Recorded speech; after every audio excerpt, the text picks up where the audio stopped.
Hello गुलीज, मैं जाह्नवी। आज हम स्टार्ट करने वाले हैं एच एन फर्स्ट की फर्स्ट यूनिट का टॉपिक, जिसका नाम है ट्रेंड इन मेडिकल हेल्थ नर्सिंग।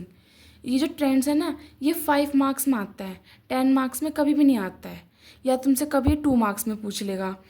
उसमें भी सिर्फ तुमसे कभी कि दो ट्रेंड बताओ कि मेडिकल हेल्थ नर्सिंग में कौन सा आ सकते हैं। तो तुम्हें सिर्फ उसके नेम लिख देना कि एक पेशेंट सेंटर केयर आ जाएगा, एक मेडिकल कोलेबोरेशन आ जाएगा, या फिर increasing Reliance on high technology, इस टाइप से आ जाता है। बट हमें ये नहीं पता कि कौन सा टॉपिक कब आ जाए, इसलिए ज़्यादा बात न करते हुए हम स्टार्ट करते हैं। ठीक है, जो हमारा पहला पॉइंट आता है वो आता है हमारा patient centre care. Patient centre care का मतलब है हमें सिर्फ पेशेंट की केयर पर ही फोकस करना है, उस पर ही ध्यान देना है।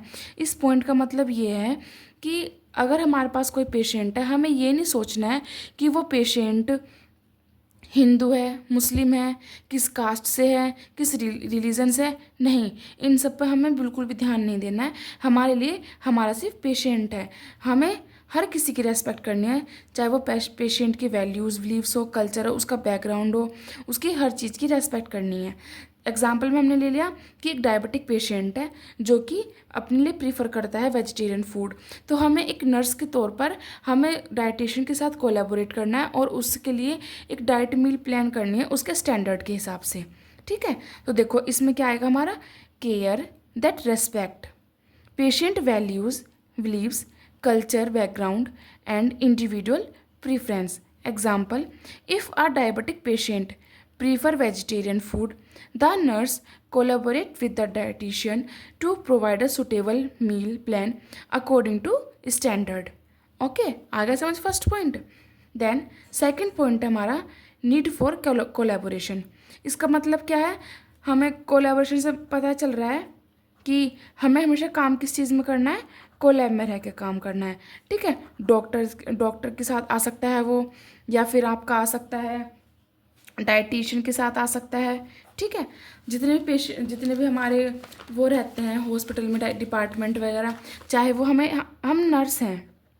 ठीक है, नर्स को हमेशा, चाहे वो डॉक्टर हो, चाहे वो डाइटिशियन हो, चाहे वो थेरेपिस्ट हो, नर्स को सभी के साथ मिलकर वर्क करना है। ठीक है, तो इसमें आ जाएगा nurse work with doctors, physiotherapist, dietitian, social workers etcetera. ठीक है, only through these collaboration department services and facilities the nursing care should be delivered effectively. अगर हम नर्स हैं, ठीक है, हम अगर इस चक्कर में रहेंगे कि मतलब हम नर्स हैं, हम किसी के साथ काम क्यों करें, हम अपना आप कर सकते हैं। ठीक है, या फिर जो हमारे पेशेंट का डॉक्टर है सिर्फ हमारी वही हेल्प कर सकता है, नहीं, हमें सबके साथ कोलैबोरेट करना है, अच्छे से वर्क करना है। इसी कोलैबोरेशन के साथ हम पेशेंट को एक इफ़ेक्टिव केयर दे सकते हैं। आ गया समझ। नेक्स्ट आता है हमारा increase reliance on high technology. हमें पता चल रहा है रिलायंस का मतलब होता है डिपेंड। ठीक है, क्या मतलब होता है, डिपेंड मतलब होता है। इसमें क्या आ जाएगा, the involving technology advancement in nursing are the wave of future of health care. मतलब हम हर जगह देखते हैं, पहले हम सारे डॉक्यूमेंट्स हैंड रिटन करते थे, बट आज के टाइम पे हम जितना भी वर्क करते हैं, चाहे हम कहीं पे चले जाए, चाहे हॉस्पिटल चले जाएं, हम एक मामूली से शॉप पे चले जाएं, ठीक है, तो दुकानदार भी वहाँ पर क्या करते हैं, कैलकुलेटर का यूज़ करते हैं हिसाब जोड़ने के लिए। ऐसे ही अब जितने भी हॉस्पिटल्स हैं सब मॉडर्न हो चुके हैं, सब हाई न्यू टेक्नोलॉजी हर जगह आ चुकी हैं। ठीक है, तो वहाँ पे हर सारा जितना भी वर्क है वो कैसे हो चुका है, अब हाई टेक्नोलॉजी के थ्रू, कंप्यूटर के थ्रू हो चुका है। जैसे कि एग्जांपल में ले लेते हैं हम, in the ICU a patient vital sign heart rate, blood pressure, तो O2 level, breathing rate and continuous track using a bed side monitor. आप लोगों ने देखा होगा, जैसे हम आईसीयू में जाते हैं, पेशेंट की साइड में एक मॉनिटर रखा रहता है जिसमें हमारे सारे वाइटल्स नज़र आते हैं। ठीक है, अगर नर्स किसी और पेशेंट के पास है, या फिर वो मतलब उस पर अभी ध्यान नहीं दे सकती है, अगर उस पेशेंट में कुछ प्रॉब्लम आई, उसका बीपी फॉलन होने लगा, उसका बीपी ड्रॉप डाउन होने लगा, तो जो वो मॉनिटर है वो वीपिंग करना शुरू कर देगा। ठीक है, अलार्म दे देगा, जिससे नर्स अवेयर हो जाएगी और अपने डॉक्टर्स को इमीडिएटली इन्फॉर्म करेगी और एक क्विक एक्शन ले सकती है। ठीक है, तो यही है increase reliance on high technology. Then हमारा फोर्थ पॉइंट आता है होलिस्टिक एंड कंपैशनेट केयर। हमें ये नहीं है कि पेशेंट को सिर्फ हमें उसकी ही डिसीज़ से प्रिवेंट करना है, नहीं कि हमें सिर्फ उसकी ही डिसीज़ से ठीक करनी है, ऐसा कुछ नहीं होता है। ठीक है, एक नर्स का काम है पेशेंट को फिजिकली भी ट्रीट करना, इमोशनल ट्रीट करना, साइकोलॉजिकल ट्रीट करना एंड स्पिरिचुअल की भी ज़रूरत होती है। उस हर तरीके से उसे हमें ऑल ओवर ट्रीट करना पड़ता है। तो इसमें हम एग्जांपल ले लेते हैं। A nurse provide comfortable to a terminal cancer patient by arranging a visit with family, offering emotionally support and respecting spiritual rituals. मतलब हमें एक पेशेंट की सिर्फ डिसीज़ को ही ठीक नहीं करना होता है, हमें उसकी सारी physical, emotional, psychological and spiritual needs को भी पूरा करना होता है। हमने एग्जांपल जैसे मैंने बताया कि हमारा एक पेशेंट है जिसे जो कैंसर से सर्वाइव कर रहा है, तो हमें क्या करना है, हमें उसकी फैमिली विजिटिंग भी करवानी है, उसे हमें एनकरेज भी करना है हर चीज़ से। देन हमारा फोर्थ पॉइंट आता है होलिस्टिक एंड कंपैशनेट केयर। इसमें क्या होता है कि हमें एक पेशेंट का जो ट्रीटमेंट है वो सिर्फ हमें उसकी डिसीज़ को ख़त्म करना नहीं होता है, हमें पूरा पेशेंट को हर चीज़ की हमें नीड होती है जो हम पेशेंट को ठीक कर सकते हैं। तो हमें ये नहीं कि सिर्फ उसकी बीमारी को ही ठीक करना है, हमें से फिजिकल, इमोशनली, साइकोलॉजिकल और स्पिरिचुअल नीड्स की भी जो उसे ज़रूरत होगी हमें वो भी देनी है। जैसे एग्जांपल है यहाँ पर कि एक कैंसर पेशेंट है जो बहुत अनकंफर्टेबल फील करता है, वहाँ पर एक नर्स का काम क्या होगा कि हमें उसकी फैमिली के साथ उसकी विजिटिंग भी करवानी है, उसे ऑफरिंग करनी है, इमोशनली सपोर्ट करना है, उसे उसके जो स्पिरिचुअल रिचुअल्स हैं, उसके कल्चर है, हमें उसकी रेस्पेक्ट करनी है, उसे हमेशा एनकरेज करना है, हमें उसे हर तरीके का सपोर्ट करना है। देन हमारा फिफ्थ पॉइंट आता है इन्फेक्शन कंट्रोल एंड प्रिवेंशन। नाम से पता चल रहा है कि हमें इन्फेक्शन कंट्रोल करना है और पेशेंट को प्रिवेंशन भी देना है। Strict measures to prevent hospital acquire infection. इसका मतलब ये है कि हमें एक पेशेंट है जिसे क्या है, न्यूमोनिया है। ठीक है, तो वहाँ पे हमें एक स्ट्रिक्ट डिसीज़न लेना है कि जो वहाँ पे पेशेंट के पास जाएगा, चाहे वो उसका गार्जियन हो, चाहे वो डॉक्टर हो, चाहे वो नर्स हो, हमेशा पीपीई वियर करेगा। क्यों? क्योंकि वो वहाँ पर। देन हमारा फिफ्थ पॉइंट आता है इन्फेक्शन कंट्रोल एंड प्रिवेंशन। इसमें हमें क्या करना है, strict measures to prevent hospital acquire infection. Hospital acquire infection आप लोगों ने फर्स्ट ईयर में ज़रूर पढ़ा था, जिसे हम कहते हैं कि जो डिसीज़ या फिर कोई इन्फेक्शन हमें हॉस्पिटल में आने के बाद होता है, तो वो इन्फेक्शन क्या होता है, हॉस्पिटल एक्वायर इन्फेक्शन। जो मोस्ट कॉमन होता है वो नमूने हो सकता है या फिर कोई फीवर वगैरह हो सकता है। ठीक है, तो हमने नमूने का एग्जांपल लिया कि एक पेशेंट है जिसे हॉस्पिटल में आने के बाद नमूनिया हो गया। ठीक है, तो हमें वहाँ पे क्या रोल रहेगा, हमेशा नर्स को ध्यान रखना है, पीपीई वियर करनी है, मेंटेन रखनी है हमें हाइजीन, और हमेशा यूज़ करना है डिसइंफेक्टेड स्टेथोस्कोप, मतलब जो हमने पेशेंट पर यूज़ करा है। देन हमारा फिफ्थ पॉइंट आता है infection control and prevention. Infection control and prevention में क्या आएगा, strict measures to prevent hospital acquire infection. Hospital acquire infection आप लोगों ने फर्स्ट ईयर में पढ़ा होगा। इसका मतलब ये होता है कि कोई सा भी इन्फेक्शन जो हमें हॉस्पिटल में आने के बाद होता है, तो वो इन्फेक्शन क्या होता है, हॉस्पिटल एक्वायर इन्फेक्शन। इसमें क्या होता है, एग्जाम्पल में ले लीजिए आप, a nurse caring for a pneumonia patient. जो नर्स है वो किसकी केयर कर रही है, एक न्यूमोनिया पेशेंट की केयर कर रही है।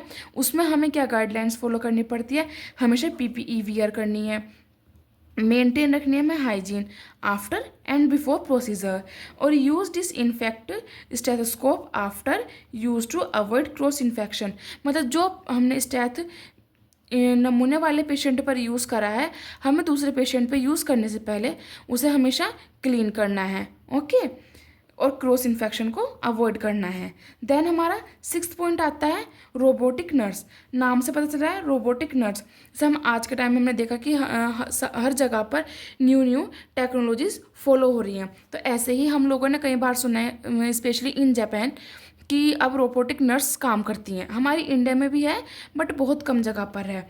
तो a robotic nurse is a machine. एक रोबोटिक नर्स क्या है? एक मशीन है जो डिज़ाइन करी गई है ह्यूमन नर्स की हेल्प करने के लिए, जो पेशेंट केयर में उनकी हेल्प कर सके। मतलब ह्यूमन नर्स को तो कोई रिप्लेस ही नहीं कर सकता, बट उनकी हेल्प करने के लिए गवर्नमेंट ने क्या बनाया?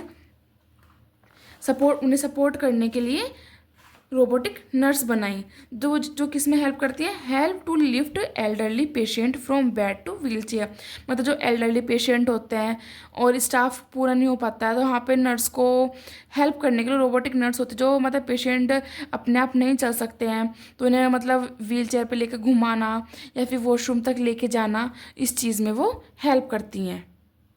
देन हमारा आता है 7th point, nursing cost effective approach. इसका मतलब ये है, ये बहुत इंपॉर्टेंट पॉइंट है और ये हमें फॉलो भी करना चाहिए हर नर्स को। जब आप लोग हॉस्पिटल में जाओगे जॉब के लिए, इस बात का ज़रूर ध्यान रखना। Giving good quality care of patient without wasting money, time and resources. इसमें ये होता है कि जब कोई पेशेंट हमारे हॉस्पिटल में आता है, सबके अपनी अपनी इकोनॉमिक कंडीशन होती है, हर कोई अच्छी हॉस्पिटल अफोर्डेबल नहीं कर पाता है, तो हमें उस पेशेंट के लिए हमें ये ध्यान रखना है, क्योंकि हर हॉस्पिटल की अपनी अपनी पॉलिसीज़ होती है कि मतलब जो पेशेंट अपना मतलब गरीब होते हैं उनके लिए अलग पॉलिसीज़ निकली होती हैं। स्पेशली आप लोगों ने सुना होगा आयुष्मान। किसी किसी हॉस्पिटल में आयुष्मान होता है, बट क्या करते हैं कोई कोई हॉस्पिटल वाले पैसे बनाने के लिए बताते नहीं कि हाँ भाई हमारे हॉस्पिटल में आयुष्मान है।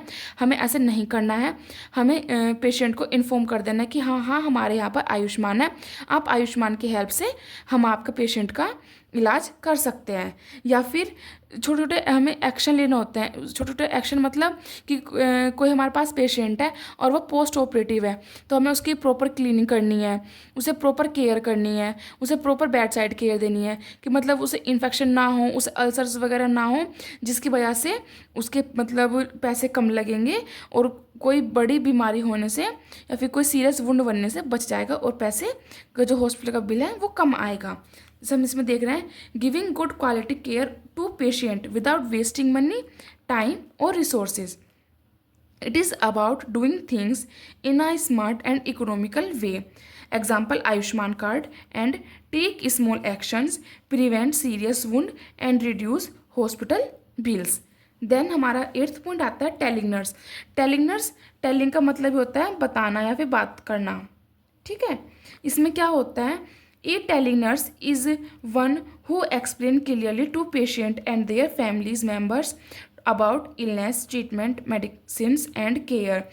मतलब ये नहीं है कि हम सारी बातें पेशेंट को ही बता सकें, क्योंकि कोई कोई पेशेंट अनकॉन्शियस स्टेट में होता है या फिर कोई कोई पेशेंट अनएजुकेटेड होता है। तो हमें क्या करना है? एक टेलिंग नर्स की तरह काम करना है। हमें पेशेंट के गार्जियंस को या फिर पेशेंट को हर चीज़ के बारे में समझाना, चाहे वो ट्रीटमेंट हो, चाहे वो इलनेस हो उसकी, चाहे वो मेडिसिन के बारे में, हमें क्लियरली उन्हें एक्सप्लेन करना है। तो इससे जो मेन रोल होता है क्या होता है टेलिंग नर्स का? Education plus communication. कम्युनिकेशन का बहुत बड़ा रोल होता है नर्सिंग में। जैसे कि कोई पेशेंट है अनकॉन्शियस स्टेट में है और जो मतलब उनके गार्जियंस होते हैं उन्हें पता नहीं होता कि ये मशीन किस चीज़ की है, तो हमें वहाँ पे समझाना है कि ये हमारा बीपी इंस्ट्रूमेंट है, फिर बीपी मशीन है जिसके थ्रू हम बीपी ले सकते हैं, और अगर आपके पेशेंट की हालत सीरियस हुई तो ये अलार्म भी कर सकता है। देन रिड्यूस, और हमें ये भी समझाना है कि अगर मतलब वो रिड्यूस कर दे या फिर अवॉइड करे ऑयली फूड को डाइट में। और हमें ये भी समझाना है कि why exercise and rest is important. मतलब कुछ बेसिक क्वेश्चन से मैंने 3 क्वेश्चन ले लिए थे ये, जो हम बेसिकली समझाते हैं पेशेंट को। ये थे हमारे 8 ट्रेंड्स थे हमारे, ये जो मैंने कवर कर लिए हैं। अगर आप लोगों को कुछ और भी डाउट हो तो वह आप मुझसे पूछ सकते हो, कमेंट में मुझे ज़रूर बताना, और मैं इसी को कंटिन्यू करूँगी। और कुछ मतलब अब इसके नोट्स मैं शॉर्ट्स में डाल दूँगी, आप लोग ज़रूर चेक कर लेना। कुछ भी पूछना कमेंट में कर देना, या फिर आप लोग कोई सा सब्जेक्ट पढ़ना चाहते हो मुझे वो भी बता देना, तो मैं उसी हिसाब से आप लोगों को आपके अकॉर्डिंग पढ़ा दूँगी। Thank you class.